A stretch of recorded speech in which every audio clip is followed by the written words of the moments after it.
Everyone, আসসালামু আলাইকুম, good morning. আজকে অনেক সকালবেলা কার্ডিও করতে আসছি। 7টা কততে জানি, এখন 9টা কটা, 9টা 9টার উপরে মনে হয় বাজে।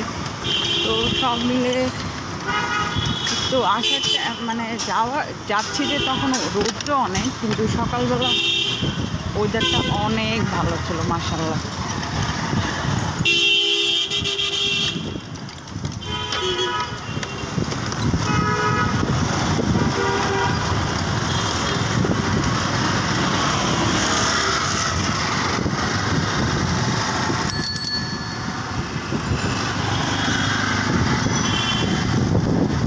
কিন্তু এখন বাতাস আছে,